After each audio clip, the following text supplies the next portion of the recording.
Hi friends, ఈరోజు chicken fried rice చేద్దాము. ఎలా చేయాలో చూద్దాం ఫ్రెండ్స్. చూడండి, ఫస్ట్గా ఆయిల్ వేయాలి. చూడండి ఫ్రెండ్స్, ఈ విధంగా పెనంలో ఆయిల్ వేయాలి. మన దగ్గర ఇది లేదు ఫ్రెండ్స్, సాస్ పెనం అయితే లేదు, అందువల్ల మామూలు పెనంలోనే వేసాను. ఆయిల్ బాగా హీట్ ఎక్కాలి ఫ్రెండ్స్. అలాగే చూడండి, ఒక 5 గుడ్లు బాగా పగలగొట్టి వేసి ఉప్పు వేసుకొని బాగా బీట్ చేసుకున్నా ఫ్రెండ్స్. చూడండి ఫ్రెండ్స్, 5 గుడ్లు ఇప్పుడు ఆయిల్లో వేసుకోవాలి ఫ్రెండ్స్. వేసిన వెంటనే అయితే కనుక కలదిప్పకూడదు ఫ్రెండ్స్, ఎందుకంటే చిన్న చిన్న పీసెస్గా ఇరిగిపోతాయి, బాగుండదు. ఇలా పొంగాలి ఫ్రెండ్స్ మొత్తం ఎగ్. చూడండి ఫ్రెండ్స్, ఈ విధంగా ఉంది కదా. ఇప్పుడు చూడండి ఫ్రెండ్స్, ఇప్పుడు దీన్ని ఇలాగా తిప్పుకుంటూ ముక్కలుగా కట్ చేసుకోవాలి ఫ్రెండ్స్. కొంచెం పెద్ద పీసెస్ గానే ఉండాలి, చిన్న పీస్ గా ఉంటేనా బాగుండదు ఫ్రెండ్స్. చూడండి ఫ్రెండ్స్, ఈ విధంగా పెద్ద పీసెస్ గా ఉండాలి, చిన్న పీసెస్ అయితేనా బాగుండదు. ఇలా పెద్ద పీసెస్ అయితేనా తినేటప్పుడు రైస్ లో ఉంటే ఆ చికెన్ రైస్ ఎగ్ సూపర్ గా ఉంటుంది ఫ్రెండ్స్.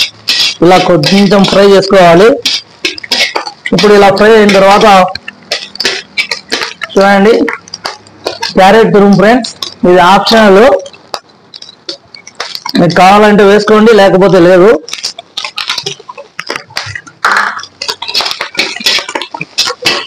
ఇంకా దీంట్లో మీకు స్ప్రింగ్ ఆనియన్ వేసుకోవచ్చు ఫ్రెండ్స్, క్యాప్సికమ్, బీన్స్ ఇలాంటి మీకు ఇష్టమైన ఏదైనా సరే వేసుకోవచ్చు ఫ్రెండ్స్, కాకపోతే ఆప్షనల్.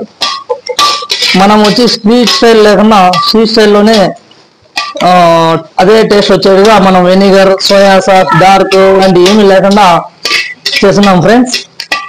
చూడండి ఫ్రెండ్స్, మొత్తం క్యారెట్ అయితే ఎక్కువ కుక్ అవ్వకూడదు, మీడియంగా కుక్ అయింది కదా. ఇప్పుడు మనం రైస్ వేసుకోవాలి ఫ్రెండ్స్.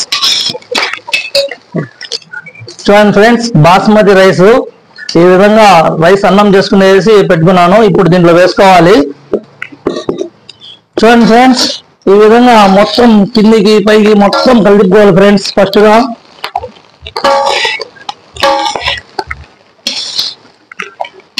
బాగా కలుపుకోవాలి.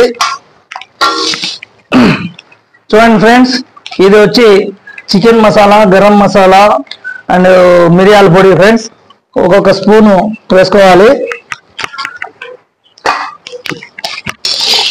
ఇది మొత్తం మిక్స్ చేసుకోవాలి ఫ్రెండ్స్, మొత్తం రైస్ అంతా అయ్యేటట్టు మిక్స్ చేసుకోవాలి.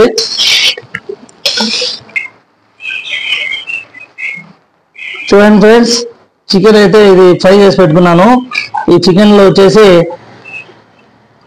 Chicken, maida, corn powder, chicken masala, garam masala, అలాగే వచ్చేసి మిరియాల పొడి వేసుకొని బాగా మ్యారినేట్ చేసుకోవాలి ఫ్రెండ్స్. మ్యారినేట్ చేసుకున్న 1 అవర్ మ్యారినేట్ అయిన తర్వాత ఆయిల్లో ఫ్రై చేసుకొని ఇలా పక్కన పెట్టుకోవాలి ఫ్రెండ్స్. చూడండి ఫ్రెండ్స్, లాస్ట్లో కొత్తిమీర వేసుకున్నా, అది వీడియో తెలియకున్నాను ఫ్రెండ్స్. ఈ విధంగా కొత్తిమీర వేసుకొని మొత్తం కలుపుకోవాలి ఫ్రెండ్స్. హై ఫ్లేమ్లోనే ఉండాలి ఫ్రెండ్స్, లో ఫ్లేమ్లో ఉంటేనా ఆ టేస్ట్ రాదు. చూడండి ఫ్రెండ్స్, లాస్ట్లో ఎర్రగడ్డ వేయాలి ఫ్రెండ్స్. ఎర్రగడ్డ వేసి మొత్తం బాగా కలిపుకోవాలి ఫ్రెండ్స్.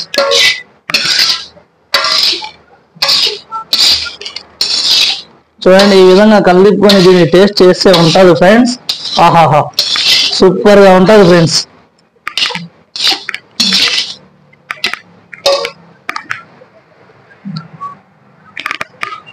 చూడండి, ఇప్పుడు దీన్ని టేస్ట్ చేద్దాం ఫ్రెండ్స్. దీంట్లోకి డక్కుస్ చేసిన డక్కుస్ ఇది కలుపుకొని నిండి ఇంకా సూపర్గా ఉంటుంది. ఇప్పుడు టేస్ట్ చేద్దాం ఫ్రెండ్స్.